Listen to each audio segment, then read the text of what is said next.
Welcome है आपका मेरे यूट्यूब चैनल पर जिसका नाम है मनीष मास्टर। तो आज हम देखने वाले हैं गाइस कुछ आपके इम्पोर्टेंट पेपर है। मेरा ये पेपर हुआ था आपका 2021 में, जो था आपका वीडियो बीपीडीयू का। ठीक है, तो यहाँ आपके पहले हम देखेंगे 20 क्वेश्चन, हिंदी के क्वेश्चन देखेंगे। उस तरह से ये यूके ट्रिपल एसएससी ने पेपर कराया था। ठीक है, यूके ट्रिपल एसएससी का जो पेपर था वो काफ़ी थोड़ा क्या रहता है, हटके रहता है। ठीक है, तो यूके ट्रिपल एसएससी के क्वेश्चन में क्या क्या चीज़ें पूछी गई वो देखेंगे हम। तो ये मेरा पेपर था। ठीक है, पेपर के एनालिसिस करेंगे हम उस तरह से। ठीक है, तो पहले क्वेश्चन पे ही देखते रहते हैं हम, पहले क्वेश्चन से बढ़ेंगे इसमें। तो पहला क्वेश्चन है आपका संधि से संबंधित। तो हिंदी के जितने भी क्वेश्चन आते हैं वो काफ़ी सिंपल आते हैं, तो आपको याद रखने हैं, क्योंकि यहाँ पे नंबर खींचने वाला सबसे अच्छा जो मौका मिलता है किसी भी विद्यार्थी को, वो हिंदी में ही मिलता है। ठीक है, तो इसमें पहला क्वेश्चन है गाइस आज।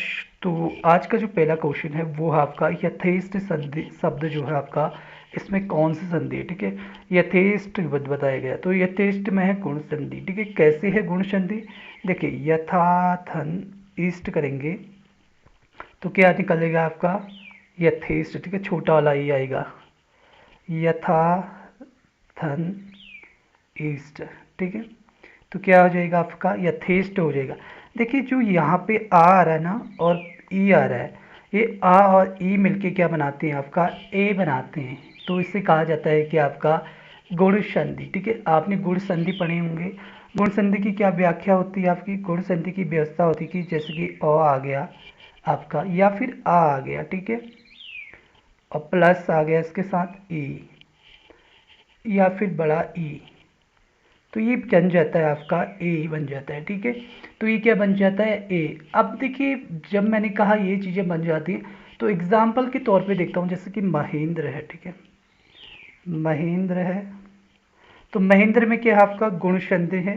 यहाँ पे महेंद्र क्या बन जाएगा, धन महाधन इंद्र बन जाएगा। ठीक है, महाधन इंद्र बन जाएगा। ठीक है, देखिए जो महाधन इंद्र बोला मैंने, महाधन इंद्र। ठीक है, तो यहाँ पे आ की मात्रा आ रही है और यहाँ पे ई की मात्रा है, तो ए बन जा रहा है ए, तो क्या होगा महेंद्र हो जाएगा। ठीक है, तो मैंने उससे पहले बताया कि जहाँ पे अ या आ आएगा प्लस छोटा ई या फिर बड़ा ई आएगा, तो क्या बन जाएगा आपका ए बन जाएगा। ठीक है, दूसरा क्या है आपका अ आए या आ आए, उसके साथ ऊ आए या फिर ऊ बड़ा ऊ, ये बन जाता है आपका ओ। ठीक है, ये भी आपका गुण संधि का उदाहरण है। एग्जाम्पल के तौर पे देखूं तो आपका आ जाएगा दयोर्मी। ठीक है, दयोर्मी, ये आपका हो गया उदाहरण जैसे। ठीक है, तो क्या आएगा इसका दयाधन उर्मी,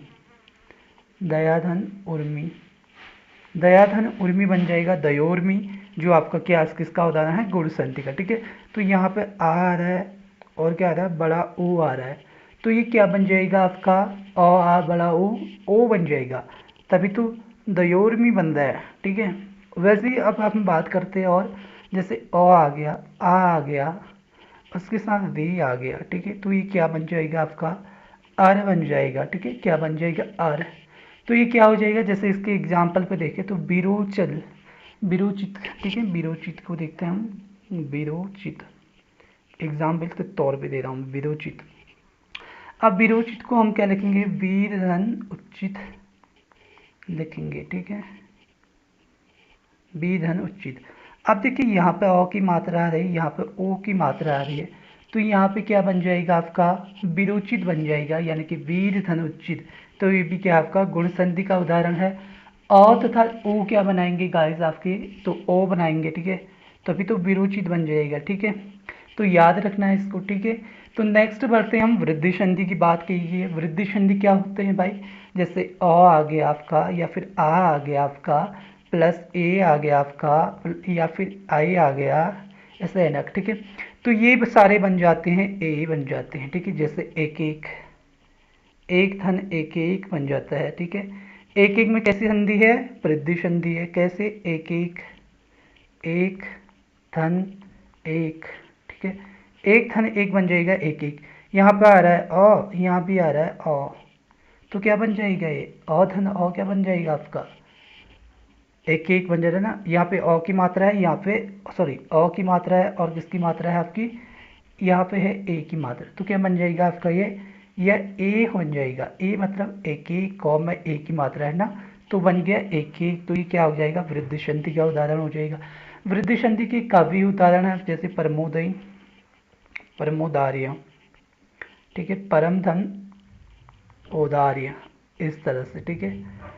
तो ये भी क्या आ जाएगा आपका, वृद्धि संधि का उदाहरण। यण संधि की पहचान क्या है, यण संधि की पहचान है छोटा ई, बड़ा ई, ओ, ओ, री। इसके बाद जो आपका सेम यही जो आपके जो वर्ण है वो नहीं आने चाहिए, ठीक है, इसके जैसे नहीं आने चाहिए। इसके बाद अगर इनके साथ भिन्न स्वर आता है तो वो क्या बन जाते हैं आपके, जैसे कि ई के बाद ई प्लस अ कर देते हैं हम, ठीक है, जैसे ई प्लस अ, तो ये बन जाता है आपका यो, ठीक है। जैसे एग्जाम्पल के तौर पे देखें हम, अतिधन, अधिक, अत्यधिक बन जाएगा, ठीक है। यहाँ पे किसकी मात्रा है, छोटी ई की, यहाँ पे किसकी मात्रा है, अ की मात्रा, तो ये क्या बन जाता है, अत्यधिक बन जाता है, अत्यधिक, ठीक है। तो ये किसका उदाहरण है आपका, यण संधि का उदाहरण है, ठीक है, याद रखना इस तरह से। अब बात करते हैं किसकी, यण संधि में कई चीजें और हैं, जैसे कि ई प्लस आ गया, ई प्लस आ बनाता है आ, या, ठीक है, और ई प्लस ओ बनाता है छोटा वाला है यू, ठीक है, इस तरह से बनाता है, ठीक है। अब बहुत सारे इसके उदाहरण हैं, तो ये वृद्ध, इसको क्या कहते हैं, यण संधि कहते हैं, ठीक है। दीर्घ संधि आपको पता होना चाहिए, अ प्लस अ आएगा तो क्या बन जाएगा, आ बन जाएगा। जैसे धर्मार्थ, धर्मधन अर्थ, इस तरह से धर्मधन अर्थ, ठीक है, यहाँ पे जगह ही नहीं मिल रही मेरे को लिखने के लिए, तो वो बन जाएगा इस तरह से, ठीक है, याद रखना इसको, इंपॉर्टेंट है। तो यथेष्ट संधि में कौन सी संधि है, गुण संधि है, पहला क्वेश्चन हो गया मेरा, ठीक है। तो वैसे तो मैं कई उदाहरण बता सकता हूँ उसमें, तो वीडियो बन जाएगा बहुत लंबा, ठीक है, एक ही क्वेश्चन में कम से कम आधा घंटे से ज़्यादा टाइम हो जाएगा, इसलिए मैं इस बात को जो है यहीं पे समाप्त करता हूँ पहले क्वेश्चन को, ठीक है। तो आपको याद रखना, ठीक है। दूसरा क्वेश्चन, इनमें से किस काव्य की कविताओं में समांति बोध एवं पूंजीवादी छल छदम दोनों का प्रतिकार मिलता है, ठीक है, तो वो हो जाएगा शैलेश मटिया, सॉरी, मंगलेश डबराल को, ठीक है। मंगलेश डबराल का आपको पता होगा, इनका जन्म होता है 1948 को, ठीक है, 2020 में इनकी डेथ होती है दिसंबर के महीने में, ठीक है। अब देखिए मैं इनकी डेट ऑफ बर्थ और ये सब चीज़ें क्यों बता रहा हूँ, क्योंकि ये इट वॉज वेरी इंपॉर्टेंट, जब भी आप क्वेश्चन देखेंगे ना तो ये काफ़ी इंपॉर्टेंट हो जाते हैं, क्यों, क्योंकि आने वाले एग्जाम के लिए जो है काफ़ी इंपॉर्टेंट हो जाते हैं। और जैसे कि इनकी डेट ऑफ, कभी कभी डेट कर्मश से भी लगाना आ जाता है, ठीक है। तो मंगलेश डबराल की सबसे पहले जो मैंने इसमें जो क्वेश्चन कहा गया है, किस कवि की कविताओं में सामंती बोध एवं पूंजीवादी छल छदम दोनों का प्रतिकार है, तो मंगलेश डबराल हो जाएगा। मंगलेश डबराल की हम रचनाएं देखें तो पहली रचना आपको मिलती, देखिए मैंने कहा था जन्म, जन्म होता है इनका 16 मई को, ठीक है, 16 मई को, डेट याद नहीं रखना, लेकिन जो आपका दिनांक है वो आपका सन 1948 में इनकी जन्म होता है, और 9 दिसंबर 2020 को उनकी क्या होती है, डेथ हो जाती है, ठीक है, पहला जो मिल गया आपको। दूसरा आपका मंगलेश डबराल आपके एक कवि भी हैं, और दूसरे के आपके एक पत्रकार भी हैं, ठीक है, पत्रकार भी हैं ये आपके मंगलेश डबराल, ठीक है, काफ़ी फेमस पत्रकार भी हैं, फेमस आपके कवि भी हैं, पत्रकार भी, ठीक है।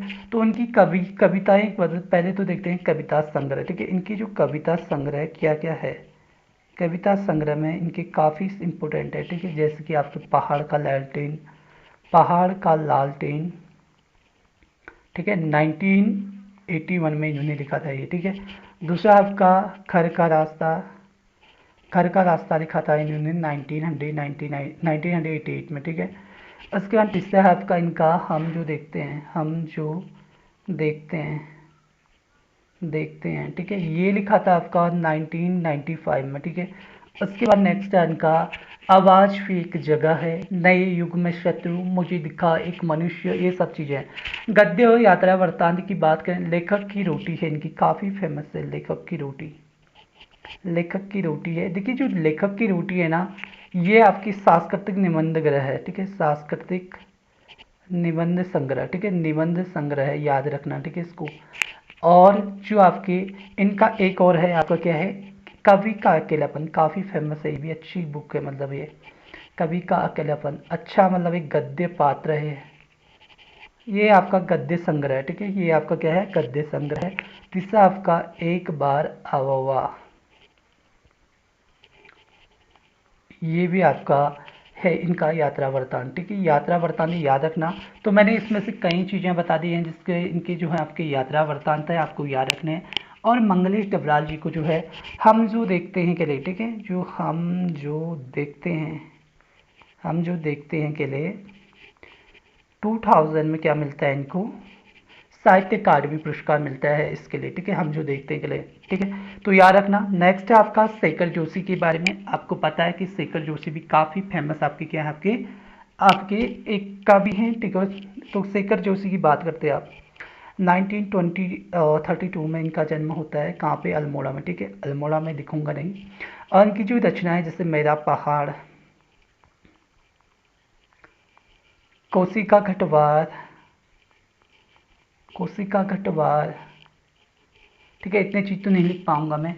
एक पेड़ की याद, हलवाहा, दाजू व डांगरी वाले, ठीक है, ये चीज़ें हैं इनकी रचनाएं, ठीक है। शेखर जोशी की कहानी संग्रह आपकी नौरंगी बीमार है, ठीक है, नौरंगी बीमार है, याद रखना, बीमार है, नौरंगी बीमार है, इस तरह से, ठीक है, नौरंगी बीमार है कहानी संग्रह इनकी।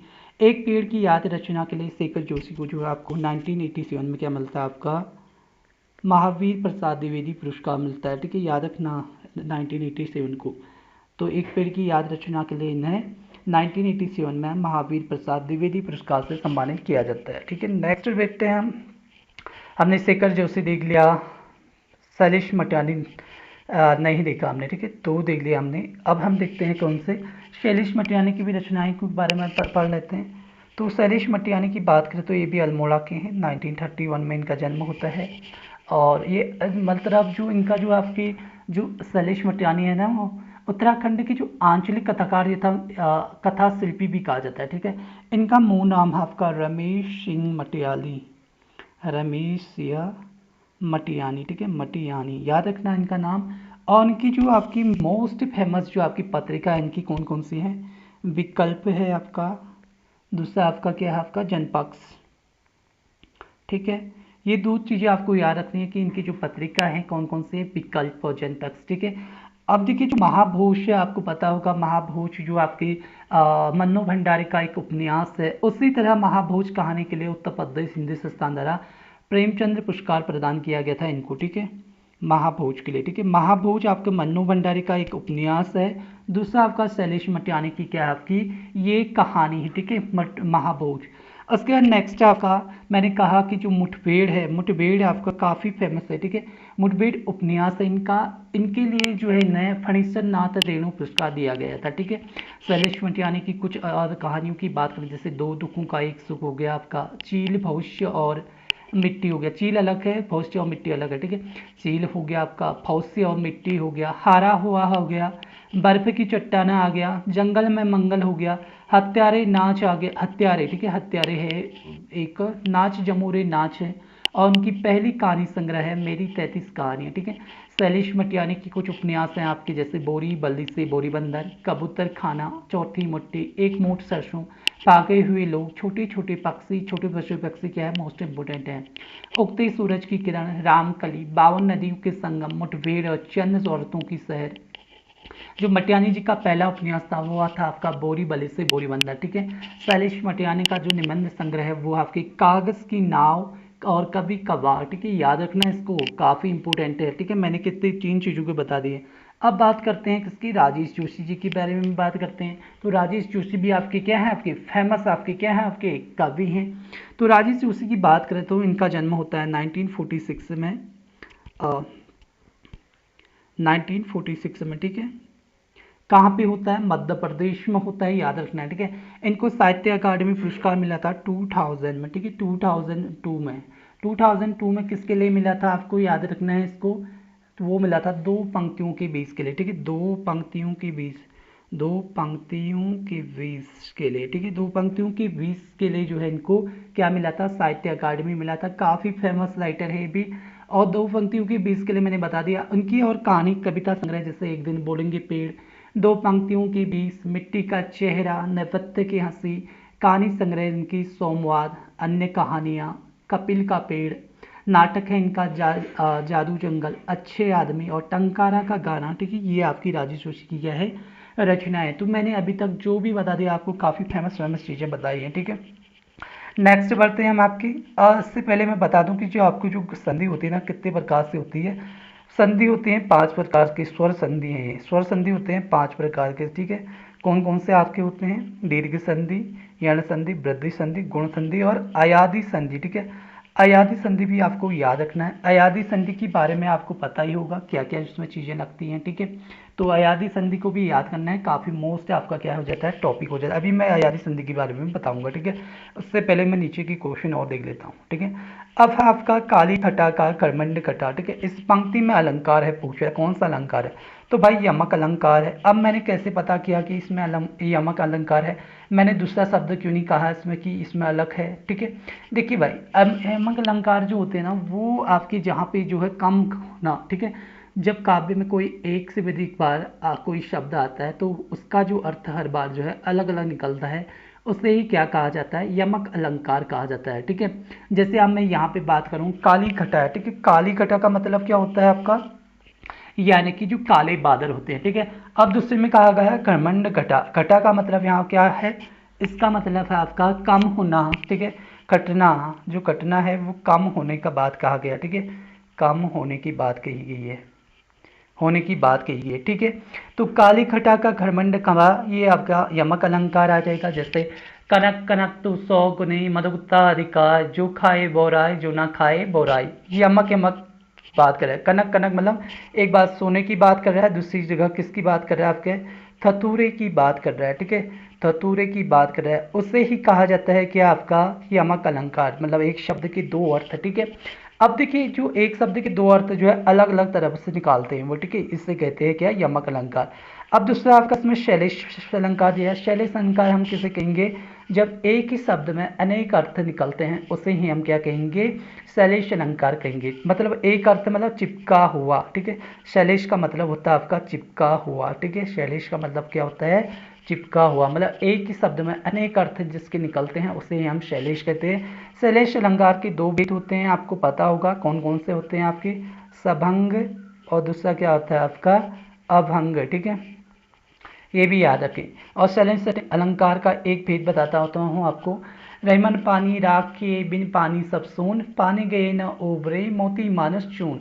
तो यहाँ पे मोती की तुलना चमक से की गई है, मानुष की तुलना आत्मसम्मान और प्रतिष्ठा से की गई है, और चूने की जो तुलना की गई है वो आपके आटे या फिर जल से की गई है। ठीक है, इसको याद रखना है। ठीक है, तो बता दिए। तो उपमा अलंकार बचा हमारा। उपमा अलंकार आपको पता है किसे कहते हैं, मुझे कमेंट सेक्शन में बताना तो जरा। उसके बाद नेक्स्ट आपका निम्नलिखित शब्दों में से शुद्ध वर्तनी वाला शब्द कौन सा है। ठीक है, पहला शब्द गलत है, आखिरी गलत है, ये भी गलत है, ये आपका सही हो जाएगा द्रष्टव्य।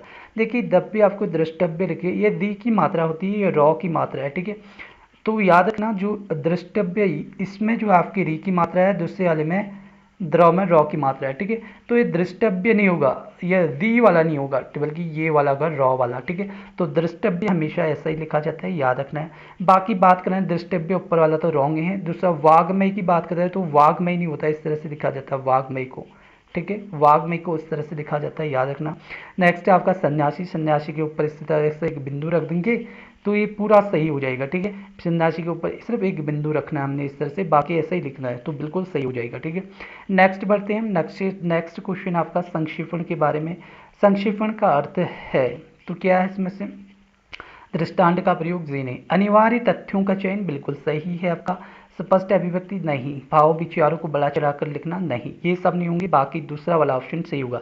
देखिए जो संक्षेपण होते हैं ना वो आपके 1/3 में लिखा जाता है, मतलब क्या, 3 भाग के 1 में लिखा जाता है। ठीक है, तिहाई में लिखा जाता है, तिहाई भाग में लिखा जाता है संक्षेपण। ठीक है, संक्षेपण का मतलब होता है जो सही सही, मतलब एकदम तुरंत जो है अच्छा लिखना, कम शब्दों में अच्छा लिखना। ठीक है, तो उसे ही कहा जाता है संक्षेपण। ठीक है, नेक्स्ट है आपका दूत का अर्थ संदेश वाहक है। दूत का अर्थ है, दूत का अर्थ क्या होता है, संदेश वाहक होता है। तो दूत का अर्थ क्या होगा, दयूत का अर्थ क्या होगा, तो इसका मतलब होता है जुआ। ठीक है, याद रखना है, जुआ होता है दूत का अर्थ। और दूत ये क्या आपके अनेकार्थी शब्द हैं जिसके आपको कई बार मिलते होंगे, जैसे हंस। हंस किसका पर्यायवाची शब्द है आपका, सूर्य का भी है, और किसका है आपका, मुझे बताना कमेंट सेक्शन में। तो हंस किसके है आपका, हंस आपका एक तो आपका सूर्य का भी होता है आपका निकार्ते शब्द, दूसरा किसका होता है मुझे बताना। तो नेक्स्ट बढ़ते हैं हम, नेक्स्ट क्वेश्चन बढ़ते हैं भाई हम। कृदंत प्रत्यय, देखिए कृदंत प्रत्यय किन के साथ जुड़ते हैं, कृदंत प्रत्यय हमेशा क्रिया के साथ जुड़ते हैं। एक होता है आपके जो प्रत्यय होते हैं दो प्रकार से होते हैं, एक होता है आपका कृदंत, दूसरा होता है आपका त्वद्वित, त्वद्वित प्रत्यय, ठीक है, त्वद्वित प्रत्यय होता है, ठीक है, दो प्रकार के प्रत्यय होते हैं। अब जो कि जो त्वद्वित प्रत्यय है इसमें जो आपके संज्ञा सर्वनाम विशेषण आते हैं, ठीक है, कौन कौन से संज्ञा सर्वनाम विशेषण आते हैं, इन तीनों के प्रयोग से ही आपका क्या बनता है, आपका त्वद्वित प्रत्यय बनता है, इसके इसके इससे इन तीनों से, ठीक है, इन तीनों से क्या बनेगा आपका त्वद्वित प्रत्यय बनेगा। और जबकि जो क्रिया होती है उससे कौन सी बनती है, कृदंत प्रत्यय बनती है, ठीक है, याद रखना काफी इंपॉर्टेंट क्वेश्चन है। नेक्स्ट क्वेश्चन आपका मुद्दई, मुद्दई का अर्थ क्या होता है, मुद्दई का अर्थ होता है वादी, ठीक है, वादी को कहते हैं आपके मुद्दई, तो हमेशा याद रखना। और जो आपके प्रतिवादी होता है उसे क्या कहते हैं, मुद्दालय, मुद्दालय, मुद्दालय है, ठीक है, है लास्ट में, ठीक है, मुद्दालय है। प्रतिवादी को मुद्दालय होते हैं और मुद्दई का अर्थ होता है वादी, इस तरह से आपको याद रखना, ठीक है। अब वादी आपको पता है जिस तरह से आप कभी कानून के लिए जो आपके कोर्ट में पेश होते हैं तो वहाँ पे वादी को बुलाया जाता है, ठीक है, वादी मतलब जिसके खिलाफ जो आपके षड्यंत्र रचा जाता है तो उसे कहा जाता है वादी। नेक्स्ट क्वेश्चन देखते हैं हम आपका, कोई आ रहा है, इस वाक्य में आपको बताना कि सर्वनाम कौन सा सर्वनाम, ठीक है, सर्वनाम के कितने भेद होते हैं, 6 भेद होते हैं, ठीक है, कहीं पे आपके 5 भेद भी मिलते हैं लेकिन सर्वनाम के जो मेन भेद होते हैं कितने होते हैं आपके, 6 होते हैं, ठीक है। अब देखिए इसमें से जो कह रहा है कोई आ रहा है, मुझे क्या पता भाई कोई आ रहा है, कौन आ रहा है, मुझे कोई जानकारी नहीं है उसकी, तो क्या हो जाएगा, अनिश्चयवाचक सर्वनाम हो जाएगा, ठीक है। नेक्स्ट बढ़ते हैं आपके, पुरुषवाचक 3 प्रकार के होते हैं, उत्तम पुरुष, मध्यम पुरुष और कौन से होते हैं आपके, मुझे बताना तीसरा, ठीक है, उत्तम पुरुष, मध्यम पुरुष, उसके बाद कौन सा आता है मुझे बताना। निजवाचक मतलब अपने आप स्वयं का हो जाए, निश्चयवाचक जैसे कि रमेश आ रहा है, ठीक है, इस तरह से। पुरुषवाचक 3 प्रकार के होते हैं, 2 बता दिए मैंने, तीसरे बताना आपको, उत्तम पुरुष, मध्यम पुरुष और कौन होते हैं यह बताना, ठीक है। अब देखिए जो फारसी भाषा का शब्द इनमें से कौन सा है कह रहा है, ठीक है, देखिए फारसी भाषा का शब्द इनमें से कौन सा आपका मेरे से क्वेश्चन कह रहा है तो आपको बताना है कि कौन सा आपका मकान, देखिए मकान क्या हो जाएगा इसमें आपका फारसी भाषा का शब्द हो जाएगा। बाकी जो 3 शब्द है ना ये आपके जैसे आदमी हो गया, हजार हो गया, कानून हो गया, ये आपके जो है किस भाषा के शब्द हैं, आपके अरबी भाषा के शब्द हैं, ठीक है, अरबी भाषा के शब्द हैं, ये आपको याद रखने हैं। और जो मैंने पहले बताया कि जो मकान है वो आपका कैसा है, आपका फारसी भाषा का शब्द है, ठीक है, फारसी भाषा के शब्द भी काफ़ी इंपॉर्टेंट होते हैं एग्जाम में क्योंकि उससे भी हमारे जो है आपके क्वेश्चन बन जाते हैं। तो फारसी, पुर्तगाली, इंग्लिश, जो आपके अंग्रेज़ी, फ्रांसीस, जितने भी आपके शब्दावली हैं उनको हमें क्या करना पड़ता है, याद करना पड़ता है, ठीक है, जिससे से आप अपने क्वेश्चन लेवल को जो है आपके बढ़ा सकते हो, ठीक है। हमेशा जो है आपको इन चीज़ों के बारे में जो है आपको ज्ञान अर्जित करना चाहिए, ठीक है। नेक्स्ट बढ़ते हैं हम, नेक्स्ट बढ़ते हैं 10वां वाला भाई। अब है आपका प्रस्तावना, प्रस्तावना का पर्यायवाची शब्द है, देखिए प्रस्तावना का पर्यायवाची शब्द होता है प्राकथन, ठीक है, याद रखना आपको पर्यायवाची क्या होता है आपका, प्राकथन, प्रस्तावना का प्राकथन, ठीक है। जो बल्लभ होता है ना, बल्लभ, बल्लभ भी काफ़ी इंपॉर्टेंट है आपका, बल्लभ बोला जाता है आपको प्रियतम को, ठीक है, जो प्रिय होता है जैसे प्यारा होता है, जो प्यारा भी इसका क्या होता है आपका पर्यायवाची होता है। और क्या होता है इसका पति भी होता है, स्वामी भी होता है भाई, और क्या होता है आपका भर्ता भी होता है भाई, और क्या होता है इसका प्राणेश्वर भी होता है, और क्या होता है इसका मालिक भी होता है, मालिक। तो इस तरह से याद कर लेना आपका किसका, बल्लभ की परिभाषा बता दी है मैंने। अब बाकी मैंने सर, सर किसका होता है आपका, ये धनुष का, ये तीर का, तीर का होता है ये तीर का, ठीक है। अभ्यर्थना, अभ्यर्थना का मतलब होता है आपका प्रार्थना, इसकी परिभाषा आएगी प्रार्थना, ठीक है, यहाँ पे जगह नहीं मिली इनको तो यहाँ से लिख देता हूँ मैं, अभ्यर्थना के क्या क्या हो जाएंगे आपके, प्रार्थना, विनय, विनती, और क्या रहा अनुरोध, और क्या आ जाएगा आपका अनुरोध के बाद स्वागत, दरखास्त, दरखास्त, अगवानी, याचना, ये सब किसके परिवाची हैं आपके, अभ्यर्थना के, ठीक है।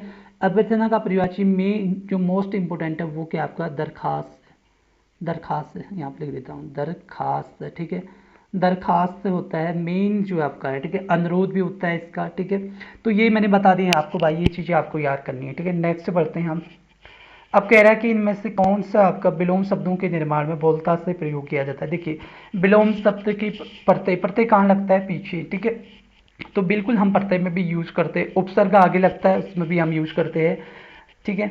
और प्रसर्ग में भी हम उसका यूज करें। प्रसर्ग का मतलब क्या होता है, प्रसर्ग का मतलब होता है जैसे आपका कोई शब्द है, जैसे का, के की, कहीं पे के लिखा आ जाता है इस तरह से, ठीक है। जैसे कि कुछ भी शब्द हो गया तो उसमें क्या होता है, प्रसर्ग लगा होता है, तो उससे भी क्या कहा जाता है, विलोम शब्द के निर्माण में बहुलता से उसका प्रयोग किया जाता है। तो इसका मतलब हो जाएगा ऑटोमेटिक, सारे सही है, ठीक है। अब नेक्स्ट देखते हैं भाई, हमने 20 क्वेश्चन देखने, तो काफ़ी टाइम हो गया इसमें हमें, ठीक है। तो मैंने तो सोचा था कि इसमें मैं बहुत सारे क्वेश्चन कर पाऊंगा, लेकिन यहाँ पे जो आपके काफ़ी कम क्वेश्चन कर पाया मैं, ठीक है। उसके बाद है आपका फूरी फूरी खाक थूल, ये किसकी आपकी कविता है, करे तो ये मुक्ति बोध की है, ठीक है। राजी जोशी के अभी मैंने आपको बताए थे, सुमित्रा नंदन पंत के नहीं बताए मैंने, मंगलेश डबराल के अभी मैंने आपको बता दिए, और मुक्ति बोध की मैंने नहीं बताई, ठीक है। फूरी फूरी खाक थूल है इनकी, तो इसको याद करना है आपको, काफ़ी इंपॉर्टेंट हो जाता है ये, ठीक है। क्योंकि ये आने वाले एग्ज़ाम के पैटर्न में भी कई बार क्या होता है कि पूछा जाता है, ठीक है। जो चीज़ हम पढ़ रहे हैं ना उनके बारे में कभी कभी डिटेल में भी पूछा जाता है कि इसका मतलब क्या होता है, इसका मतलब क्या होता है। तो वो चीज़ें कभी कभी क्या होती हैं, ओल्ड पेपर से भी क्वेश्चन आ जाते हैं, ठीक है। ये चीज़ें सबसे पहले याद रखनी होती है एग्ज़ाम हॉल में भी, और जब हम पढ़ाई करते हैं तो उसमें भी वो चीज़ों के बारे में हमें जानकारी होनी चाहिए, क्योंकि जो आने वाले एग्ज़ाम है उनमें तो हमें पता नहीं क्या पूछ लेगा, ठीक है। तो पिछले साल के जो पेपर होते हैं ना उसके अकॉर्डिंग ही हम जो है आपके उस पेपरों का जो एनालिसिस करते हैं, उसी के आधार पे हम जो है आपके उन पेपरों को करते हैं, ठीक है। जैसे कि आपको पता है मैंने मैंगलेस डबराल के अभी मैंने उतने आपके कविताएं बताई, कहानी संग्रह बताई, गद्य और यात्रा वृत्तांत बताई, तो वहीं से आपके क्वेश्चन पूछे जाते हैं, ठीक है। और जो भी आपके क्वेश्चन बनते हैं ना वो कहीं इधर उधर से नहीं बनते हैं, बल्कि यहीं से बनते हैं, ठीक है। तो नेक्स्ट है आपका सुमित्रानंद पंत जी के बारे में भी बताई होगा, आपका चिदम्बरा के लिए 1968 को इनको क्या मिलता है आपका, और 1968 में जो है आपकी इनको चिदम्बरा के लिए जो आपका 60 में जो है आपका इनको 1960 में साहित्य अकादमी मिलती है, 1968 में इनको कुछ मिलता है बड़ा अवार्ड, मैं भूल गया अभी, मेरे दिमाग नहीं आ रहा, ठीक है, मैं बताऊंगा अभी थोड़ी देर में। उसके बाद नेक्स्ट है आपका भाषा में लोकोक्ति और मुहावरों का प्रयोग निम्नलिखित में से उनके किस गुण के कारण किया जाता है। सहजता के कारण किया जाता है, हाँ जी। गतिशीलता के कारण, हाँ जी। स्वाभाविकता के कारण, जी हाँ। तो उपयुक्त सभी क्या हो जाएंगे आपके, राइट हो जाएंगे इसमें, ठीक है। तो उपयुक्त सभी की तरह, ठीक है। तो आप देखिए जिसमें जो मैंने कहा जो प्रत्यय सॉरी जो मैंने कहा ना कि जो भाषा में लोकोक्ति या मुहावरों में जो प्रयोग होता है, सहजता का मतलब क्या होता है, सरल एवं सुबोध, ठीक है। गतिशीलता का मतलब क्या होता है, भावों में प्रवाह पैदा करना। स्वाभाविकता का मतलब क्या होता है, कथन को जीवंत और प्राकृतिक रूप देना, ठीक है, सॉरी प्राकृतिक रूप देना। तो इस तरह से आप इसे याद कर सकते हैं। जब तक आप इसे अच्छी तरह नहीं पढ़ लेंगे तब तक आपको ये चीज़ें समझ में नहीं आएंगी, ठीक है। उसके बाद नेक्स्ट आपका रूढ़ शब्द कैसे शब्दों को कहते हैं, ठीक है, जो दूसरे शब्दों के जोड़ से नहीं बनते, बिल्कुल सही हो जाएगा। बाकी ऑप्शन देखने ही नहीं है, ठीक है। तो कह रहा है दूसरे शब्दों के योग से बनते हैं, भाई दूसरे शब्दों के योग से तो आपके यौगिक बनते हैं, योगदोण बनते हैं, योगदोण, ठीक है। तो सबसे पहले आपको पता होना चाहिए शब्द जो होते हैं आपके तीन प्रकार के होते हैं, रूप सॉरी ऋण शब्द, यौगिक, योगदोण, ठीक है। तो इसमें जो मोस्ट इंपोर्टेंट है ना वो होता है ऋण।